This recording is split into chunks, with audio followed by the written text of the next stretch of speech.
እሰይ ተወለደ ያለም መድኃኒት ያለም መድኃኒት ያለም መድኃኒት ይኸው ተወለደ ያለም መድኃኒት ያለም መድኃኒት ያለም መድኃኒት እሰይ ተወለደ ያለም መድኃኒት ያለም መድኃኒት ያለም መድኃኒት ይኸው ተወለደ ያለም መድኃኒት ያለም መድኃኒት ያለም መድኃኒት።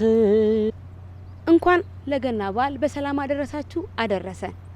ልዩ የገና በዓል ዝግጅታችን ይዘንላችሁ ቀርበናል። የዛሬው እንግዳችን እንግዲህ እንደተመለከታችሁት አንድ ዘማሪ ነው ቆይታ የምናደርገው።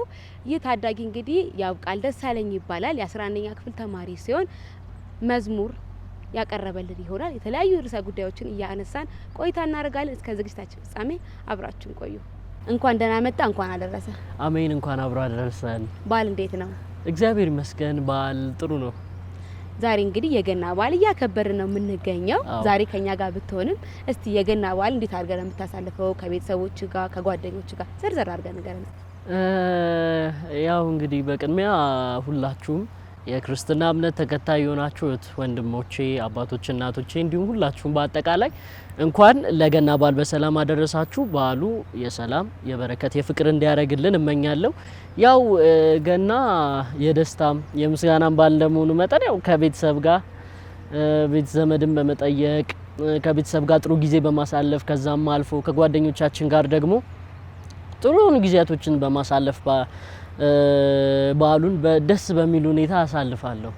ድንግል ፈጣሪዋን ወለደችው በመጠቅለያም ጠቀለለችው የለምና ስፍራ ለእንግዶች ማረፊያ ግርግም አስተኛችው በከብቶች ማደሪያ የለምና ስፍራ ለእንግዶች ማረፊያ ግርግም አስተኛችው በከብቶች ማደሪያ ድንግል ፈጣሪዋን ወለደችው በመጠቅለያም ጠቀለለችው የለምና ስፍራ ለእንግዶች ማረፊያ ግርግም አስተኛችው በከብቶች ማደሪያ የለምና ስፍራ ለእንግዶች ማረፊያ ግርግም አስተኛችው በከብቶች ማደሪያ። ዘማሪ የመሆን አጋጣሚ እንዴት ተፈጠረ? ስለሱ ነገር ሲያሰፋ አድርገን ወደ ዝማሬው ልገባ የቻልኩበት መንገድ ያው ብዙ ቦታ ላይ ተናግሬያለሁ። ያው ማለት አንድ የራስ ውሳኔ በጣም ይሄ እንዴት ነው ቁርጠኛ ውሳኔ ይፈልጋል። በባህሪው እንደዚህ መንፈሳዊ ነገሮች ላይ ስትገቢ ወይም ደግሞ ስትወስኚ እንዴት ነው በጣም ቁርጠኛ የሆነ ውሳኔ ይፈልጋል።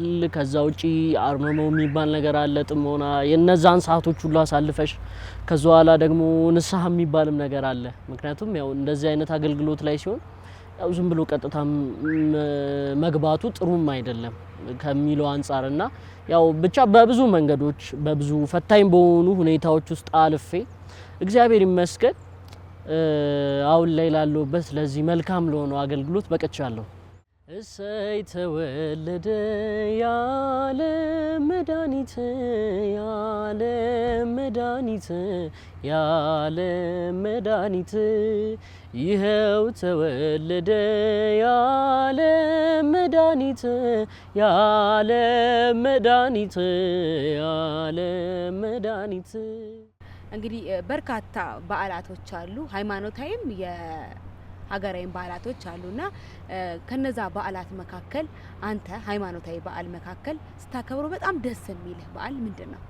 ያው ለየት ያለ እንዲህ በጣም ሳከብረው ለየት ያለ ስሜት የሚሰጠኝ ያው ከበዓላቶች ውስጥ ሁሉም በጣም ሁሌም ሳከብራቸው ደስ የሚሉኝ ናቸው። ከዛ በተለየ ያው በተለይ ፋሲካ ለኔ በጣም የምወደው በዓል ነው።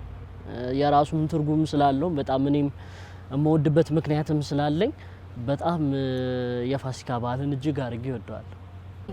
መግቢያችን ላይ ለተመልካቾቻችን እንግዲህ አልበምም ሰርተዋል ብዬ ነበርና ስለ አልበም ሰፋ አድርገን ንገረን።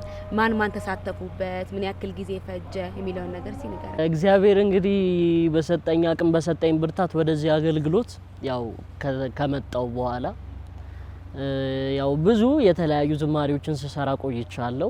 በዛ ውስጥ ግን ያው አልበም ስለመስራት የሆነ ታይም ላይ እንዲህ ብዙ ማስቤም አላቅም። ከመጣው በኋላ በተለያዩ ኖርማል በነጠላ ዝማሬዎች ለመምጣት ነበር ሀሳቡ ብዙ እቅዱ የነበረኝና ያንን እቅድ የሚያቆም አንድ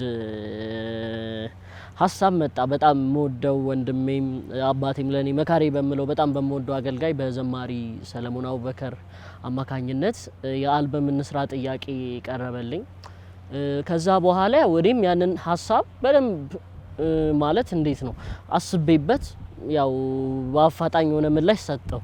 ያው ምክንያቱም እንደዚህ አይነት ስራዎች ያው ቶሎ ተወስኝና ምክንያቱም አንዳንዴ መልካም ነው። እኔ ማለት አብዛኛውን ረጅም ሰዓት የፈጀውት አብዛኛውን የተወሰኑትን ወራቶች በነጠላ ዝማሬዎች ምናምን ነው። አብዛኛው የተወሰነ ከራሴ ሙጭ የተለያዩ የብዙ ሰዎች ዩቲዩብ ላይ በመስራት እና የሆነ ብዙ ነገሮች ነበሩት። ስትራግልም ከባድ ነገሮች አሉት። አንዳንዴ ሰው ላይ ስትሰሪ አንዳንዴ አንቺ ከምትጠቀሚው ልክ የምትጎጁ ነገር ይበዛልና በዛ ነገሮች ላይ ተነጋግረን ነው ያን የአልበም ስራ የጀመርነውና ከዛ በኋላ ጥናቱ የተጀመረው ከፋሲካ በዓል በኋላ ነው። ያለፈው አመት ላይ ነው የጀመርነው። የአልበሙ ግጥምና ዜማ ተሰርቶ ጥናቱ በግጥምና በዜማ ራሱ ዘማሪ ሶል ነው ሙሉን። በአጠቃላይ ግን የተወሰኑት አልበሞች ላይ የተወሰኑት ዝማሬዎች ላይ ግን 6 ዝማሬዎች ላይ እኔ በዜማ ተሳትፌያለሁ እና ያው አንድ ሳምንት ሙሉ የማጥናት ፕሮሲጀሩን ጨርሰን አልፈ ያንን ሙሉ ተጠንቶ በደንብ የተወሰኑ ትራኮች የሚገቡትን ደግሞ መርጠን ለሌላም ቀን ደግሞ ለማጥናት ቀጠሮ ይዘን የተጠኑትን በደንብ የተሰሩትን ደግሞ ወደ ስቱዲዮ ገባናቸው። ያው ኦልሞስት ያለፈው አመት ላይ ነው ያ ስራ የተጀመረ። ያው ወር አይሞላው ብቻ ወርም ሊሞላው ይችላል አላቅምና ብዙ እና ያው በጣም የአልበሙ ስራ የሚገርም ነበር። ስቱዲዮ ላይ ደግሞ በጣም ሲያግዘን የነበረው ወንድማችን በጣም በብዙ አገልጋዮች የሚወደደው በጣም ለኔ በተለይ የቅርቤም ወንድሜ የምለው ዮናስ አስራት ነው። በመሳሪያም በዜማ መሳሪያም በሁሉም በቅንብሩም በቮካል ሚክሲንግ ሪከርዲንጉም በሁሉም ነገር ሲያግዘን ነበረ እና ያው በሰዓቱ በጣም ጥሩ የሆነ የስቱዲዮ ቆይታን አሳልፈን ነበር። የበዓልም ስራዎች እየሰራን ነበር። እነዛን የአልበም ስራዎች ሪከርድ ስናደርግ የነበረው እና በጣም በብዙ ጫና ውስጥም ሆኖ ወንድማችን ዮናስ አስራትም ባላሳፈረንም ስራዎችን ቆንጆ አርጎ ጠንቅቆ ለህዝብ በሚመች መልኩ እንድናደርሰው ሰጥቶናል። በዚህ አጋጣሚ ወንድሜ ዮንዬ እግዚአብሔር ያክብርልን በጣም ማመስገን እፈልጋለሁ በዚህ አጋጣሚ እና የአልበም ከዛ ውጪ ይሄ የቅንብሩ ፕሮሲጀር ያለው ነገር ተጠናቆ ከወጣ ከእጃችን ላይ ከደረሰ በኋላ ያው ወደ ተለያዩ ፕላትፎርሞች ላይ እንደው ዝም ብለን መልቀቅ አይደለም አልነበረም ማሰባችን። ስለዚህ ወደ ተለያዩ ፕላትፎርሞች ላይ ቀጥታ ማምጣትና ወደ ህዝብ ማድረስ በስፖቲፋይ በሌሎች አሁን በዚህ ሰዓት አልበሙ በስፖቲፋይም በአፕል ሚውዚክ በሁሉም የሙዚቃ ማሰራጫ በሆኑ ፕላትፎርሞች ላይ ያገኙታል እና ለቀቅን። ስለዚህ ቀድሞ የተለቀቁትን ያው ከህዳር 5 ጀምሮ ባለው ውስጥ እየለቀቅን ለህዝብ አስደመጥን። ከዛ በኋላ ሙሉ አልበሙን ባለፉት ሳምንታቶች ላይ ሙሉ አልበሙን ደግሞ ለህዝብ ይፋ አድርገናል። አልበሙን ሙሉ የዝማሬ አልበሙን ማዳመጥ የሚፈልጉ ሰዎች ካሉ ውዳሴ መዝሙር የተሰኘ የዩቲዩብ ቻናል አለ። እዛ ላይ ገብታችሁ ማግኘት ትችላላችሁ። ወደ 20 ትራክ ነው በአልበሙ ላይ በአጠቃላይ ወደ 20 ትራክ ነው ያለው። ያው 20ውን ትራክ በጣም በብዙ ጸሎት ውስጥ በብዙ ትግል ውስጥ በብዙ ስትራግል ውስጥ ሆኖ የተሰራ ነው። እግዚአብሔርም ደግሞ ረድቶናልና ያው ጥሩ በሆነ ሁኔታ ቆንጆ የሆነ ነገር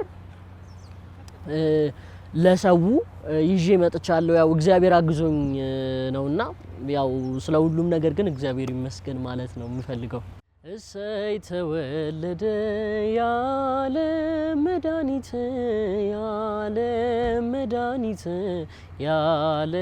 መድኃኒት ይኸው ተወለደ የዓለም መድኃኒት የዓለም መድኃኒት የዓለም መድኃኒት። አልበሙ በጣም እያወራን ቆየንና እስቲ ከአልበሙ ላይ አንድ በጣም የምትወደውን መዝሙር በልልን። እሺ እዛው ከአልበሙ መጠሪያ ላይ በጣም መወደው ራሱ የአልበሙ መጠሪያ የሆነ ስያሜ ዝማሬ ያለና አሜን ልበል የሚል ነው። በጣም አንድ መወደው ስንኝ አለ። ብታገል ወዮልኝ ከሰሪ ጋራ አትባልምና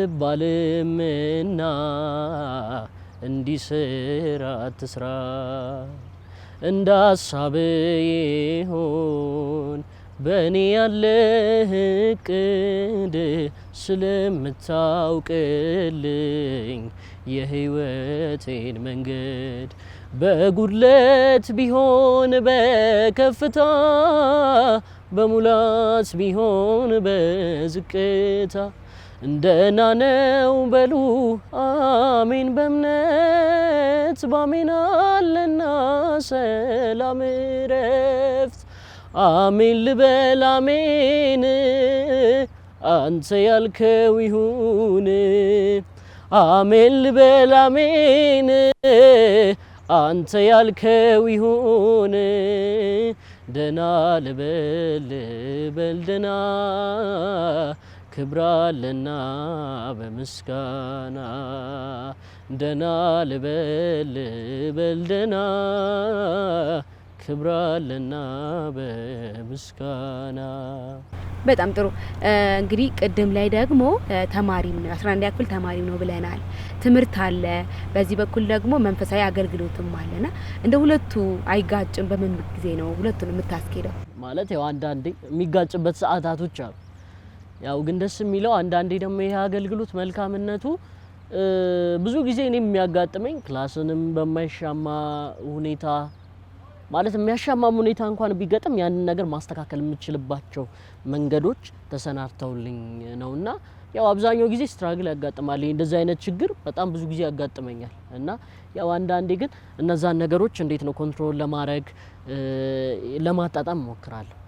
በዚህ በዝማሬ አገልግሎትህ እንግዲህ የተለያዩ ሰዎች አራያ ይሆናሉ ብዬ ተስፋ አረጋለሁ። ከነዛ ሰዎች መካከል እስቲ አራያ ነው ብለህ የምታስባቸው ሰዎች? አው ሁለት ዘማሪያኖች አሉ በይበልጥ በጣም መወዳቸው፣ ዘማሪ አቤልና ራሱ ዘማሪ ሰሎሞን በጣም ብዙ ሰው ያውቀዋል እና የሁለቱ ዝማሬ በጣም እንዴት ነው ማለት በጣም ደስ የሚሉ ናቸው። በደንብም ደግሞ እንዴት አይነት መዝሙር መስራት እንዳለብኝ በምን አይነት መልኩ ምን አይነት ዝማሬ መስራት እንዳለብኝ ምክንያቱም መዝሙር ሲሰራ የራሱ የሆኑ አላማዎች አሉት። ከዛ በኋላ ያንን መዝሙር ስንሰራው ደግሞ እንዴት ነው ከእግዚአብሔር ቃል አንጻር ከቤተ ክርስቲያን ትምህርት አንጻር ከዛ ከእያንዳንዱ ነገሮች አንግል አይተው ነው እና የሚሰሩት ብዙ ጊዜ ያው እነሱ ናቸው ለኔ በጣም አርአያዎቼ። ቤዛ ኩሉ ዓለም ዮም ተወልደ ቤዛ ኩሉ ዓለም ዮም ተወልደ ቤዛ ኩሉ ዓለም ዮም ተወልደ ቤዛ ኩሉ ዓለም ዮም ተወልደ ቤዛ ኩሉ ዓለም ዮም ተወልደ ቤዛ ኩሉ ዓለም ዮም ተወልደ ቤዛ ኩሉ ዓለም ዮም ተወልደ ቤዛ ኩሉ ዓለም ዮም ተወልደ ቤዛ ኩሉ ዓለም ዮም ተወልደ ቤዛ ኩሉ ዓለም ዮም ተወልደ ቤዛ ኩሉ ዓለም ዮም ተወልደ ቤዛ ኩሉ ዓለም ዮም ተወልደ። የገና በዓል እንደሚታወቀው የስጦታ በዓል ነው። የተለያዩ መንፈሳዊም የሆኑ ይዘቶችን የያዙ ነገሮች ስጦታ እንሰጣጣለን አይደለ? መጀመሪያ ስጦታ ለአንተ ምንድነው? ከተሰጡ ስጦታዎች ሁሉ በጣም የምትወደው ስጦታ ምንድነው? የምታስታውስ ስጦታ ያው ይሄ እንዴት ነው እንደ አብዛኛው ሰው ያው ሰው እንደሚያምንበት መንገድ መልኩ ይገልጿል። እና ለምሳሌ ስጦታ ለኔ ያው አንድ ሰው ለሰው የሚሰጠው ከልብ የማይጠፋ ነገር ከሰው አይምሮ ውስጥ የማይጠፋ ነገር ነው ብዬ አስባለሁ። ከዛ ውጪ እንዴት መሰለሽ በስጦታ ውስጥ ደግሞ መልካምነትን ታያለሽ፣ የዋህነትን፣ ሩህሩህነትን። ከዛ ውጪ ደግሞ ከዛም ነገር ደግሞ የምትማሪው አንቺ ደግሞ ስለተሰጠሽ ነገር ማመስገንን። ምክንያቱም ስጦታ በራሱ ከፈጣሪም የተቀበልነው ብዙ ነገር ስለሆነ ከተቀበልናቸው ነገሮች ራሱ አንዱ ስለሆነ ስለተሰጠን ስጦታ ስለተደረገልን ሁሉ ነገር ማመስገን። ከዛ ውጪ አሜን ብሎ መቀበልን ብዙ ነገር ያስተምርሻል። ስጦታ ማለት በጣም ብዙ እንደየሰውና እንዳለንበት ማህበረሰብ ይወስኗል ብዬ አስባለሁ። ዘማሪ ያብቃል እንግዲህ ከአንተ ጀርባ በርካታ ሰዎች አግዘዋል ብዬ አስባለሁ። ምክንያቱም ገና 11ኛ ክፍል ተማሪ ነህ። በዚህ እድሜ እንግዲህ ራስን ችለህ አልበም አሳተመ ለአድማጭ አበርክታልና ከአንተ ጀርባ ደግሞ በርካታ ሰዎች አሉ ብዬ አስባለሁ። እነሱ ሰዎች በምን መልኩ ነው ሲያግዙ የነበሩት? ከዛ ደግሞ ሲቀጥል ደግሞ ማመስገንም ትችላለህ። ቅድም ልስጥ ያው አልበሙ በጣም በብዙ መንገድ ሲሰራ ያገዙን ወንድሞች አሉ። ቅድም የጠቀስኩልሽ ወንድማችን ዮናስ አስራት። ከዛ ውጪ በጣም የዮናስ አስራት ወዳጅም ነው በስራም ለኛም በአገልግሎት በጣም የምንወደው ወንድማችን ብሩክ ጸጋይ። በዚህ አጋጣሚ እሱንም ማመስገን እፈልጋለሁ። በጣም ካለው ነገር ላይ እሱን በብዙ ህመም ውስጥ ሆኖ በብዙ ስቃይ ውስጥ ሆኖ ያው ያንን ነገር ለመዝሙር አልበም በመሰንቆ መሳሪያ ሲያግዘን በብዙ መንገድ ሲያገለግለን የነበረ ወንድማችን ነው። ያው እግዚአብሔር ብድራቱን ይክፈለው። ከዚህ በላይ ለኔ ደግሞ በጣም መልካም ወንድሜ ነው እና ከዛ ውጪ ደግሞ ያው በአገልግሎቱ መረፍ ስንወጣ ቀደም የጠቀስኩልሽ ሰዎች እነሱ ናቸው በደንብ በሰፊው አገልግሎቱ መንገድ እንድሰራ ያገዙኝና ያው እግዚአብሔርን ስለነሱ ደግሞ እግዚአብሔርን እናመሰግናለን። በጣም ጥሩ። ወደ መጨረሻው ሀሳባችን ስናጠቃልለው ዛሬ እንግዲህ የገና በዓልን እያከበርን ነው የምንገኘው። በበዓል ጊዜ ደግሞ መብላት፣ መጠጣት፣ መዝናናት አለ አይደለ? ስለዚህ አንተ እኩዮች አሉ ታናናሾችም አሉና በዓልን ሲያከብሩ ገናን ብቻም ሳይሆን በዓላትን ሲያከብሩ በምን መልኩ ማክበር ይኖርባቸዋል ትላለህ? ያው እኔ አሁን ለምሳሌ የገና በዓል ሲከበር ያው ከቤተሰብ ጋር ተሳልፊያለሽ። አብዛኛው የበዓሉ ሁኔታ ከቤተሰብ ጋር ማሳለፍ፣ መብላት፣ መጠጣት ምናምን አሁን እኔ በልጅነት ታይም ላይ ያየሽ። ከዛ በኋላ ግን አሁን ላይ አሁን እንዴት መሰለሽ ኖርማሊ ሰው ገና በዓልን ከመብላት ከመጠጣት ውጪ ያለው የበዓሉ ታሪካዊ ዳራ፣ የበዓሉን ስሜት፣ የበዓሉን ትርጉም አውቆት የሚያከብረው እስከማይመስል ድረስ በተለያዩ ይሄ እንዴት ነው የበዓሉን ስሜት ከማይገልጹ ነገሮች ጋር የሚያከብሩ ሰዎች አሉ።